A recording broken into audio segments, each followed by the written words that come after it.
Good morning, good afternoon, good evening, wherever you happen to be. This is Wooten Stories, and I really would appreciate if I could get new subscribers. It would really be nice. Plus, I love comments no matter what they are. This story is titled Bathroom Mess Old Way Best. Alice was in high school and she had a high school uniform and she came running home crying. Her tears were gushing and even wetting her blouse. She was 12 and just flew past her parents who were sitting at the kitchen table having a cup of coffee. Alice then entered her room and slammed the door shut so violently that the dogs started barking. Her parents just looked at each other and wondered just what they witnessed. They asked each other who should go in her room and find out what happened. It was Nancy, her mother, who got that task. Nancy knocked on the door, and then, without waiting for permission to enter, she entered Alice's room.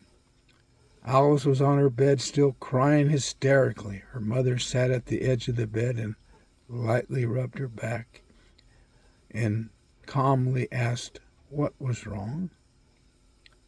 Alice turned to her mother and said, "I never want to go to that school again." Her mother was shocked because Alice was a good student and seemed to enjoy school. She was a cheerleader and involved in other school activities. Her mother's touch and asking of the problem seemed to calm Alice down, and she now was just sobbing. "Why? What happened?" gently asked her mother. "A boy who said he's a girl can now use the restroom. I had to pee really bad and I went into the restroom and there was a boy washing his hands. He grabbed his crotch and asked if I'd like to see it and touch it. I ran out of the bathroom and went to the class, but I still had to pee. I found one of the faculty's rooms and used bathrooms and used it. Mother, since the school allowed boys to go into the bathroom, how can I be able to go to the bathroom?" At that time, her father walked in, but he had been listening just outside the door. He said, "I read the school board was having a meeting in 3 days. I will go to that meeting and try to get them to change this ridiculous, stupid policy." Her father went to the school the next day and put his name and issue on the school agenda.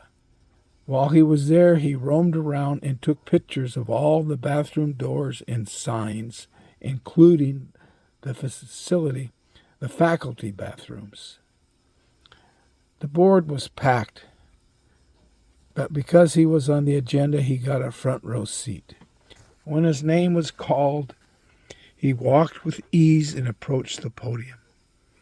When asked, he addressed the school board members by name and then said, "We have a big problem here. Because you are allowing boys in the girls' restroom, my daughter will no longer attend this school. She is a good student with good grades. To appease a few, you are ruining this school for the majority. I know I only have 3 minutes, and I will honor that. Yesterday, I walked around the school and took pictures of the bathrooms. If this policy was so great, why didn't you apply it to the faculty restrooms? The pictures here clearly show the faculty restroom are still men and women. Either change that policy for students back what God created, boys and girls, or most of the students will walk out. The audience then chant, 'Change now, change now, change now.' The board called a recess and came back. The chairman said, 'You are right.